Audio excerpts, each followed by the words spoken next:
बिस्मिल्लाहिर्रहमानिर्रहीम। आज है हमारे लेक्चर नंबर 6। इससे पहले वाले तमाम लेक्चरों के अंदर वज़ू के बयान के बारे में चल रहा था। अल्हम्दुलिल्लाह वज़ू के बयान से भी हम फ़ारिग़ हुए। आज से इंशाअल्लाह हम पढ़ेंगे माज़ूर के अहकामात। माज़ूर के बारे में पहले समझ लें कि माज़ूर कहते किसे हैं। शरीयत में शरई माज़ूर वो कहलाता है कि जिस शख्स को इतना भी वक्त ना मिले कि वो पूरे वक़्त के अंदर रहते हुए पाकी की हालत के अंदर उस वक्त की फ़र्ज़ नमाज़ पढ़ सके। अगर किसी शख्स को इतना भी वक्त नहीं मिलता तो वो शरीयत के अंदर शरई माज़ूर कहलाएगा। मिसाल के तौर पे किसी शख्स को कतरे आने की बीमारी है। जैसे ही वो शख्स वज़ू करता है उसको कतरा आना शुरू हो जाता है।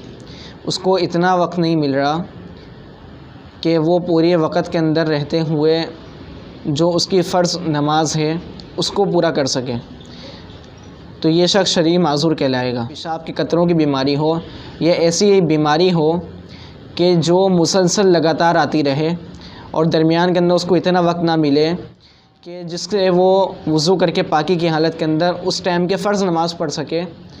अगर इतना भी उस इंसान को वक्त नहीं मिलता तो वो शख्स शरई माज़ूर कहलाएगा। उसका हुक्म ये है कि साथ होते हुए वो नमाज़ पढ़ ले उस टाइम की, और जैसे ही अगली नमाज का वक्त आएगा उसका वज़ू ख़ुद ब खुद टूट जाएगा। हम माज़ूर के अहकामात पढ़ेंगे, इसके अंदर फिर मुतफ़र्रिक़ तौर पर मसाइल आते रहेंगे इंशाअल्लाह, फिर मैं उसको हाईलाइट कर दूँगा। लिखा हुआ मसला नंबर 1, जिसकी ऐसी नक्सीर फूटी हो कि किसी तरह बंद नहीं होती, या कोई ऐसा ज़ख़म है कि बराबर बहता रहता है, किसी वक्त बहना बंद नहीं होता, या पेशाब की बीमारी है कि हर वक्त कतरे आते रहते हैं, इतना वक्त नहीं मिलता कि वज़ू से नमाज़ पढ़ सके, तो ऐसे शख्स को माज़ूर कहते हैं। उसका हुक्म यह है कि हर नमाज के वक्त वज़ू कर लिया करे। जब तक वो वक्त रहेगा तब तक उसका वज़ू बाकी रहेगा। अलबत्ता जिस बीमारी में मुब्तला है उसके सिवा अगर कोई और बात ऐसी पाई जाए जिससे वज़ू टूट जाता है तो वज़ू टूट जाएगा। उसकी मिसाल ये है कि किसी को ऐसी नक्सीर फूटी कि किसी तरह बंद नहीं होती, उसने ज़ोहर के वक्त वज़ू कर लिया, तो जब तक ज़ोहर का वक्त रहेगा नक्सीर के खून की वजह से उसका वज़ू ना टूटेगा। अलबत्ता अगर पाखाना पेशाब किया या बदन के किसी हिस्से से खून निकल आया तो वज़ू टूट जाएगा। जब ज़ोहर का वक्त ख़त्म हो जाए और असर का वक्त शुरू हो जाए तो उसका वज़ू ख़त्म हो जाएगा। अब दोबारा वज़ू करे। इसी तरह हर नमाज के वक्त वज़ू कर लिया करे और उस वज़ू से फ़र्ज़ और नफिल जो नमाज चाहे पढ़े। इसके अंदर नक्सीर फूटने की मिसाल दी गई है कि अगर किसी शख्स की नक्सीर फूटी और उस शख्स को इतना भी वक्त नहीं मिलता कि वो पाकी की हालत के अंदर रहते हुए उस वक़्त की फ़र्ज़ नमाज अदा कर ले, तो वो शख्स शरई माज़ूर कहलाएगा। उसी नक्सीर के फूटने की वजह से उसका फिर वज़ू नहीं टूटेगा, यानी उस नक्सीर के जो खून है उसके आते हुए वो जितनी चाहे नवाफिल उसी वक़्त के अंदर रहते हुए वो जितनी चाहे वो पढ़ सकते हैं। लिहाजा अगर कोई और बात पेश आएगी जो नवाक़िज़ वज़ू के अंदर से है, जैसे एक शख्स को पेशाब के कतरों की बीमारी है या नक्सीर के फूटने की बीमारी है, तो इस नक्सीर के फूटने की बीमारी की वजह से उस शख्स का वज़ू नहीं टूटेगा जब तक कि कोई और दूसरी बीमारी उसके साथ ना मुल्हक़ हो जाए। मतलब ये है कि एक शख्स को पेशाब के कतरों की बीमारी थी और उसको इतना वक्त नहीं मिला कि वो बीमारी से अपनी जान छुड़ा सके और पाक होकर के उस टाइम की फ़र्ज़ नमाज अदा कर सके, तो ये शख्स शरई माज़ूर कहलाएगा अगर उसको पूरे वक़्त के अंदर भी इतना टाइम ना मिले फ़र्ज़ नमाज़ पढ़ने का। लेकिन अगर कोई और वजह पेश आती है उसके वज़ू के टूटने की, मिसाल के तौर पे उसकी हवा ख़ारिज हो गई, तो अब हवा ख़ारिज होने की वजह से उसका वज़ू टूट जाएगा। उस नक्सीर के फूटने की वजह से बीमारी के अंदर वो मुब्तला था या उस पेशाब के कतरों के आने की वजह से उसका वज़ू नहीं टूटेगा। ख़ुलासा कलाम ये हुआ कि जो बीमारी उसको लाहिक है उसके आते हुए तो उसका वज़ू नहीं टूटेगा। अगर कोई और नवाक़िज़ वज़ू में से कोई अमल पेश आया है तो उसके आते के साथ ही उसका वज़ू टूट जाएगा। लिखा हुआ जी मसला नंबर 2, अगर फ़जर के वक्त वज़ू किया तो सूरज निकलने के बाद उस वज़ू से नमाज नहीं पढ़ सकता। दोबारा वज़ू करना ज़रूरी है। और अगर सूरज निकलने के बाद वज़ू किया है तो उस वज़ू से ज़ोहर की नमाज़ पढ़ना दुरुस्त है। ज़ोहर के वक्त नया वज़ू करने की ज़रूरत नहीं। जब असर का वक्त आएगा तब नया वज़ू करना पड़ेगा। जैसे मैंने अभी पहले बताया था कि उस शख्स का वज़ू जब तक बाकी रहेगा जब तक कि दूसरी नमाज का वक्त दाखिल ना हो जाए, या कोई उसको ऐसा नवाक़िज़ वज़ू में से कोई ऐसा अमल पेश ना आ जाए कि जिससे वज़ू टूट जाता है, जब तक उसका वज़ू बाकी रहेगा। माज़ूर जो शरीर माज़ूर है उसका वज़ू जब तक बाकी रहेगा।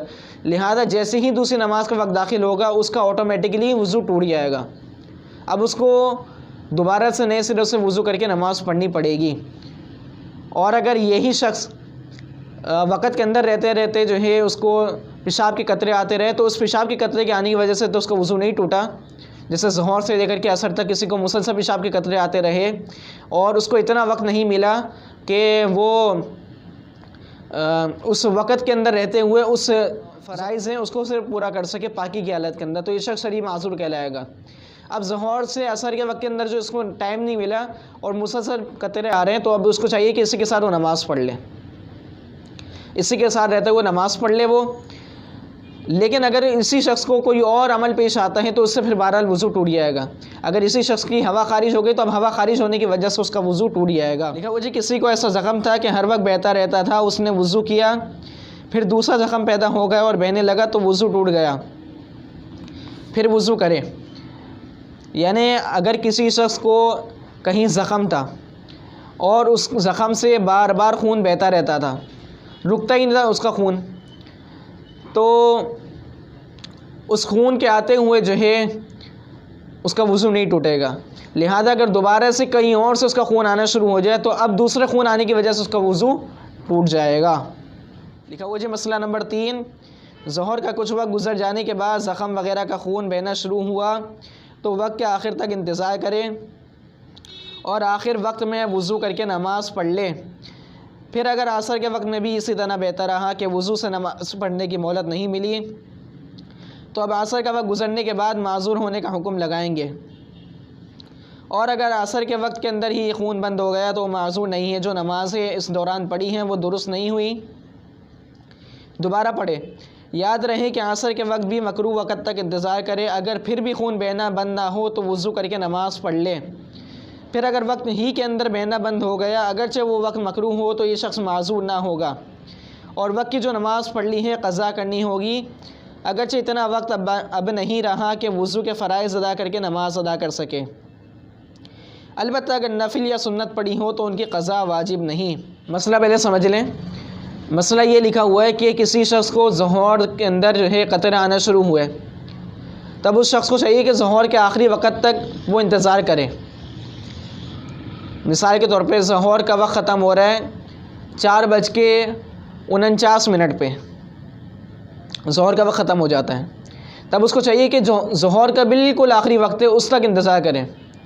जैसे मिसाल के तौर पे 4:40 तक वो इंतज़ार करें, लेकिन वो पेशाब के कतरे आए जा रहे हैं, मुसलसल आए जा रहे हैं, तो अब ये शख्स उस पेशाब के कतरे के आते हुए ही नमाज़ पढ़ ले। लिहाजा अब ये शरीर माज़ूर के फ़हरिस्त के अंदर दाखिल हो जाएगा। अच्छा जी, मसला नंबर 4 लिखा हुआ, आदमी माज़ूर जब बनता है और ये हुक्म हर नमाज के वक्त वज़ू करे और जब तक वो वक्त रहेगा उसका वज़ू बाकी रहेगा। यानी ये माज़ूर के बारे में बता रहे हैं। उस वक्त लगाते हैं कि पूरा एक वक्त इसी तरह गुजर जाए कि खून मुसलसल बहता रहे और इतना भी वक्त ना मिले कि उस वक्त की नमाज वज़ू से पढ़ सके। अगर इतना वक्त मिल गया कि इसमें वज़ू से नमाज़ पढ़ सकता है तो उसको माज़ूर नहीं कहेंगे और जो हुक्म अभी बयान हुआ है इस पर नहीं लगाएंगे। अलबत्ता जब पूरा एक वक्त इसी तरह गुज़र गया कि उसको वज़ू से नमाज़ पढ़ने का मौका नहीं मिला तो ये माज़ूर हो गया। अब उसका वही हुक्म है कि हर नमाज के वक्त नया वज़ू कर लिया करें और उस वक्त के अंदर ही एक वज़ू से जितनी नमाज़ें फ़राइज़ और नवाफिल वग़ैरह पढ़ना चाहे पढ़ सकता है। फिर जब दूसरा वक्त आए तो उसमें हर वक्त खून का बहना शर्त नहीं, बल्कि पूरे वक्त में अगर एक दफ़ा भी खून आ जाया करे, बाकी सारा वक्त बंद रहे तो वो भी माज़ूर का हुक्म बाकी रहेगा। हाँ, अगर इसके बाद एक पूरा वक्त ऐसा गुजर जाए जिसमें खून बिल्कुल ना आए तो अब माज़ूर नहीं रहा। अब इसका हुक्म यह है कि जब भी खून निकलेगा तो वज़ू टूट जाएगा। मसला समझ लें, ये मसला नंबर जो 4 लिखा हुआ है, इसके अंदर एक शख्स एक मरतबा तो माजूर हो गया, जो मैंने पहले वाले मसाइल के अंदर बताया कि माजूर कब होता है। एक मरतबा माजूर हो गया तो लिहाजा अब उसकी माजूरी कब तक देखी जाएगी। मिसाल के तौर पे कोई शख्स ज़ोहर के टाइम पे माजूर हो गया, उसको इतना वक्त नहीं मिला कि वो वज़ू करके 4 रकात फ़र्ज़ ज़ोहर की पढ़ सके, इतना वक्त उसको नहीं मिला। तो अब अगर उस शख्स को असर के टाइम पे सिर्फ थोड़े से भी कतरे आए तो वो शख्स माजूर रहेगा। उसी शख्स को क्या हुआ, मिसाल के तौर पे कि असर के अंदर भी कतरे आ गए, मुकम्मल तौर पे कतरे नहीं आए लेकिन थोड़े से कतरे आ गए, तो वो शख्स यूँ समझाएगा कि माजूर है अभी भी। और इसी तरीके से मगरिब के अंदर भी उसको कतरे आ गए, तो अब जब भी ये समझाएगा कि वो माजूर है। अब इसके अंदर रहते हुए जितने चाहे सुन्नतें भी पढ़ ले, जितनी चाहे नवाफिल भी पढ़ ले, कोई हरज की बात नहीं है, उसका वज़ू नहीं टूटेगा। लेकिन वो ईशा का वक्त आया और वो पूरा मुकम्मल तौर पे उसने पाकी की हालत के अंदर गुजार दिया ईशा का वक्त, तब उसका ऑटोमेटिकली वज़ू टूट जाएगा, क्योंकि अब इसने कामिल पाकी की हालत के अंदर ये वक्त गुजारा, तो लिहाजा अब ये नए सिरे से वज़ू करे और नमाज पढ़े। नंबर 5, ऐसे माजूर यानी जिसको नक्सीर वगैरह की वजह से खून बहता था, उसने पेशाब पखाना की वजह से वज़ू किया और वज़ू करते वक्त खून बंद था, यानी पेशाब करा या पखाना की वजह से जब उसने वज़ू किया तो उस टाइम पे उसका खून बंद था, तो वज़ू करने के बाद फिर खून बहने लगा तो उससे वज़ू टूट जाएगा। अलबत्ता जो वज़ू नक्सीर की वगैरह की वजह से किया है वो नक्सीर की वजह से नहीं टूटेगा। एक शख्स का वज़ू टूटा पेशाब आने की वजह से या पखाना आने की वजह से या किसी और वजह से जिसकी वजह से वो माजूर नहीं था, तो जब उसने वज़ू कर लिया और फिर जाके उसको दोबारा से खून आया तो लिहाजा अब इसका वज़ू टूट जाएगा। वो खून जिसकी वजह से वो माजूर के हुक्म के अंदर अगरचे वो क्यों ना हो, उससे वज़ू उसका टूट जाएगा। लेकिन अगर इसी शख्स का वज़ू टूटा पेशाब पखाना आने की वजह से तो नहीं, ये नक्सीर के फूटने की वजह से, तो फिर अगर इस शख्स को दोबारा से नक्सीर फूटती है वज़ू करने के बाद तो इसका अलबत्ता वज़ू नहीं टूटेगा। लिखा हुआ है मसला नंबर 6, अगर माजूर का यह खून कपड़े वगैरह में लग जाए तो अगर ऐसा हो कि धोने के बाद नमाज ख़त्म करने से पहले ही फिर लग जाएगा तो उसका धोना वाजिब नहीं है, और अगर ये मालूम हो कि इतनी जल्दी फिर ना लगेगा बल्कि नमाज तहारत से अदा हो जाएगी तो धो डालना वाजिब है। अगर यह खून 1 रुपये यानी हथेली के गहराव से बढ़ जाए तो बग़ैर धोए नमाज नहीं होगी।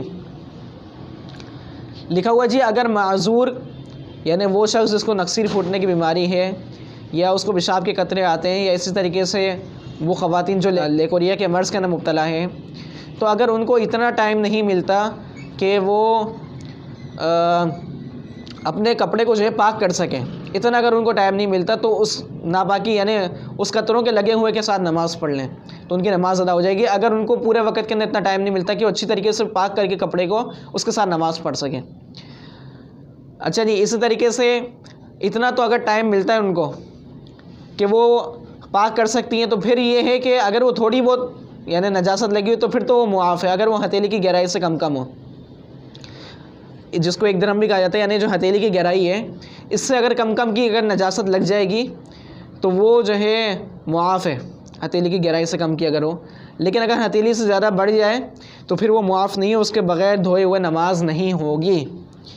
अच्छा जी, लिखा हुआ इजाफे के तौर पे आगे मसाइल, कतरे के मरीज़ के लिए नमाज पढ़ने का आसान तरीका। मसला नंबर 1, जिसको बहुत देर तक कतरा आता हो उसको चाहिए कि वक्त से पहले पेशाब कर लिया करे या पेशाब के सुराख के अंदर कोई चीज़ मसलन टिश्यू पेपर या कोई रुई वगैरह इस तरह रख लिया करे कि उसका अंदरूनी हिस्सा पेशाब के कतरों को जज़्ब कर ले और तरी बाहर ना आने पाए।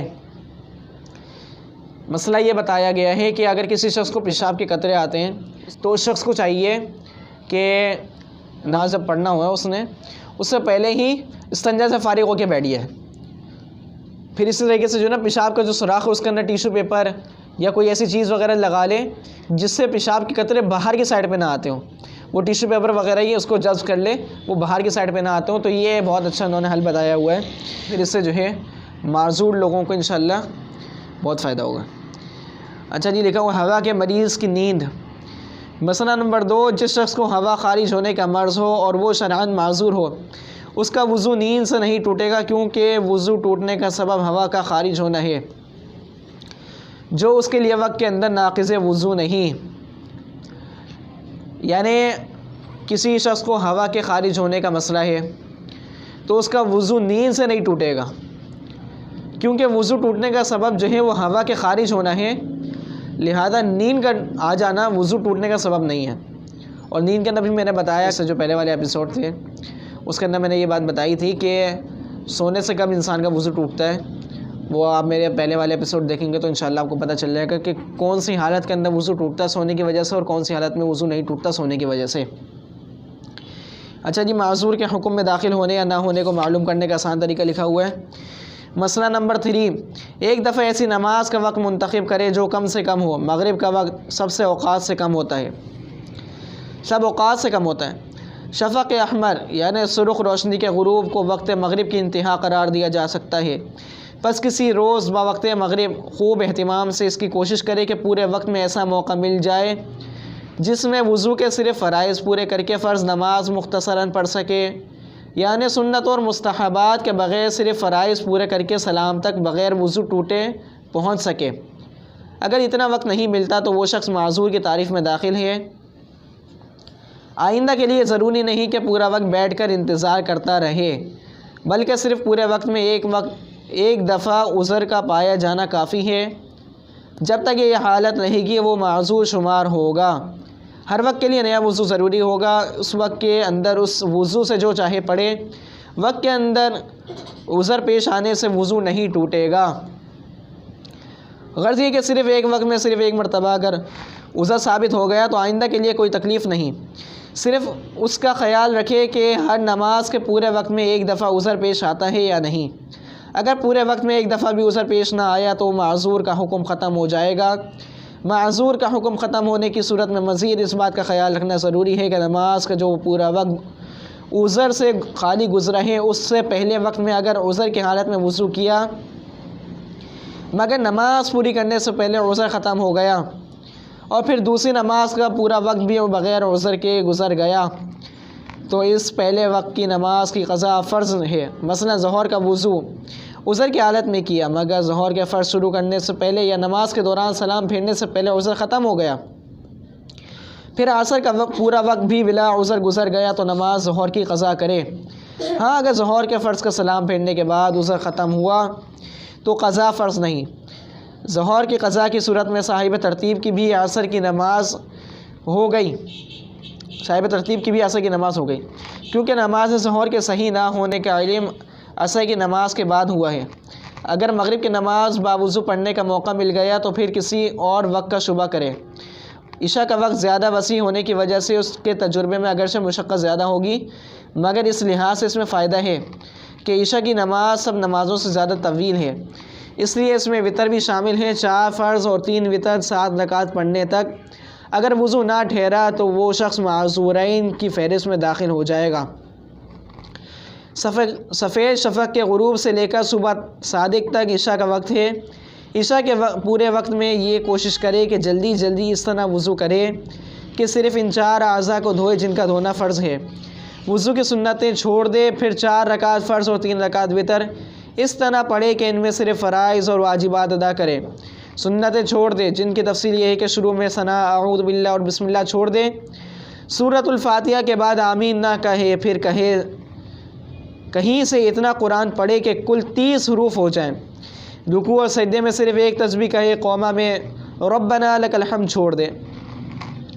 फ़र्ज़ की आखिरी 2 रकातों में सूरतुल फ़ातिहा ना पढ़े, बल्कि एक बार सुब्हान रब्बियल आला कहने की मिक़दार क़याम करके रुकू कर ले।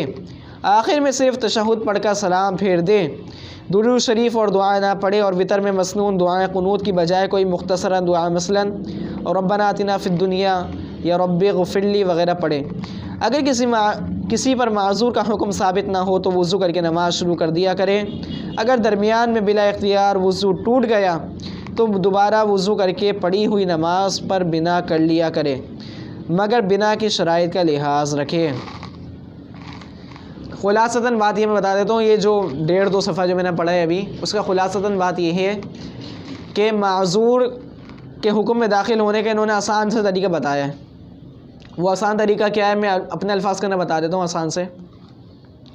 वो ये है कि इंसान को चाहिए कि अपने आप को पहले ये देखे कि मुझे जो है मुसलसल कतरे आ रहे हैं या नहीं आ रहे। मिसाल के तौर पे कोई एक वक्त ले ले, वो जैसे किसी शख्स ने असर से लेकर मगरिब का वक्त ले लिया, मगरिब से ईशा का वक्त ले लिया, ये बहुत मुख्तसरन वक्त होते हैं, इसी का हम अंदाज़ा लगा लेते हैं। किसी ने मिसाल के तौर पे मगरिब से लेकर के ईशा तक का वक्त ले लिया। अब मगरिब हो रही है फॉर एग्ज़ाम्पल 6 बजे तक और ईशा हो रही है 7:45 बजे तक, ये वक्त दाखिल हो रहा है और वक्त ख़त्म हो रहा है।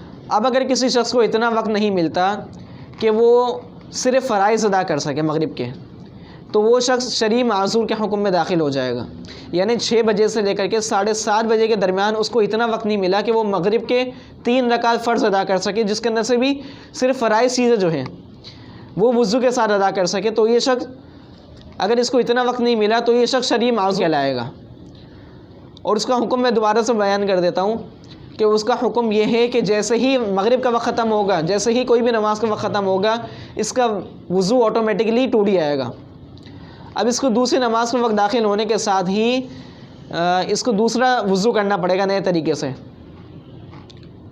पुराने वाला वुज़ू अगरचे बातिल ना हो, यानी कोई और सबब ना पाया जाए, चूँकि ये माज़ूर है इस वजह से इसका वुज़ू टूट जाएगा। खूब ही अच्छी तरीके से मसला जहन में बिठा लें कि इसके माज़ूर होने की वजह से दूसरी नमाज का जैसे ही वक्त दाखिल होगा इसका वुज़ू टूट जाएगा। अब इसको चाहिए कि प्रॉपर तरीके से दोबारा से वुज़ू करे और फिर ईशा की नमाज़ अदा करें। अब ईशा के अंदर आया, फिर ये माज़ूर है या नहीं, उसको आसान तरीक़ेकार है। अगर उसको ईशा के टाइम के अंदर एक मरतबा भी कतरा आ जाता है, थोड़ी सी देर भी कतरा आ जाता है, पूरा वक्का घेरना लाजमी नहीं है। सिर्फ माज़ूर होने के हुक्म के अंदर दाखिल होने के लिए तो पूरा वक्का देखना लाजमी है कि पूरे वक्त के अंदर इंसान को इतना मौका मिलता है कि वो पाकी के साथ नमाज़ पढ़ सके या नहीं पढ़ सके। अगर नहीं मिलता तो फिर माज़ूर के हुक्म में दाखिल हो जाएगा, लेकिन माज़ूर के हुक्म में बरकरार रहने के लिए शर्त नहीं है।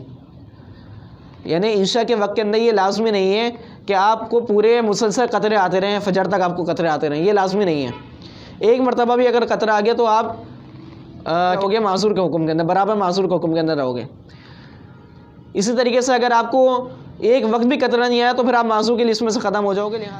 उम्मीद है इंशाल्लाह सारे मसाइल जो भी मैंने बताए वो समझ में आ गए होंगे। बहुत आसान से मसाइल का खुलासा मैं दोबारा से बता देता हूँ कि माज़ूर के हुक्म के अंदर दाखिल होने के लिए तो प्रॉपर तरीके से उसी टाइम के अंदर, मुकम्मल टाइम के अंदर कतरों का आना शर्त है, या वो जिस शरीक है जिस उज़र के अंदर उसका आना तो मुसलसल आना वो माज़ूर के हुक्म को लाने के लिए तो शर्त है, बाकी रखने के लिए शर्त नहीं है कि मुसलसल तौर पे वही उज़र उसको पेश आए।